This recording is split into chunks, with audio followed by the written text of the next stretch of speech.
მანამდე კი პრემიერ-მინისტრი ამბროლაურის რაიონის სოფელ ჭრებალოში იმყოფებოდა. ირაკლი ღარიბაშვილი ღვინის ქარხანაში მიკრო და მცირე ბიზნესის წარმომადგენლებს შეხვდა.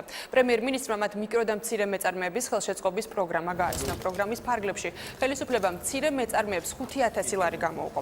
აღნიშნულ თანხას სულ 4,500 მეწარმე მიიღებს, რისთვისაც ბიუჯეტიდან 20 მილიონი ლარია გამოყოფილი. ბიზნეს პროექტების შეტანის ვადა 18 მაისამდე გაგრძელდება. საფეო დეპარტამენტი არის ხიშტიკი. რატო? რატო და სასარაჭრევიებს გლებს. გარემოდაც მინისტრი, სად არის ბატონი გიგა? სასარაჭრევიებს გლებს. ხილის არის რობოტი. 1-10 არაჭრევიებს სარს და რასეუნება, იცით? წადით ელივაზე და იქ იყიდეთ არმატურა და დაუსვით პამედოს. ვინ ამბობს მაგას? აი რეინჯერები მაგათ და ესენი. საშინელება არის. ხიჭმა გადაიერა თელი რაჭა. საძოვარი აღარ არის, არაფერი არის, არაფერი ამოც. ხალხს შემოკავება უნდა ზაბორების იმის. ვერაკაებს, ვერაჭრევებს დაჭერით, მოკლებს და ესე მიტოვეთ.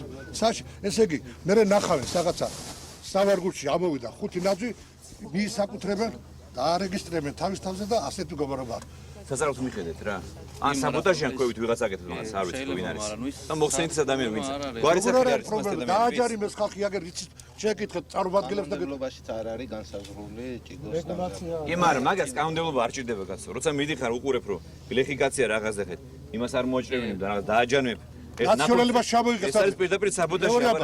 ეს არის მცირე მეწარმეების ხელშეწყობის პროექტი, ეკონომიკის სამინისტროს მიერ განხორციელებული ახალი პროექტია, რომელიც 5,000 ლარამდე იქნება თითო ადამიანზე, გამოყოფილი გრანტის სახით სახელმწიფო აფინანსებს სრულად, შეიძლება 3 ადამიანს გაერთიანება, 2 ადამიანს გაერთიანება და მცირე ბიზნესის წარმოება, როგორც არის სიტყვაზე, როგორც მოსახლეობა ითხოვს, აფთიაქი, პატარა საწარმო იქნება, თუ ნებისმიერი სხვა ბიზნესი. თავარი ამოცანა არის სწორედ ბიზნესის მიკრომეწარმეების ხელშეწყობა ორი მიმართულებით. ეს არის ბიზნესის დაფინანსება და უნარების გაუმჯობესება, გაღრმავება, რათა შეძლონ სიცოცხლისუნარიანი და პროექტის სწორი წარმართვა და განვითარება, რათა უკვე შემდგომ ეტაპზე გადავიდეს.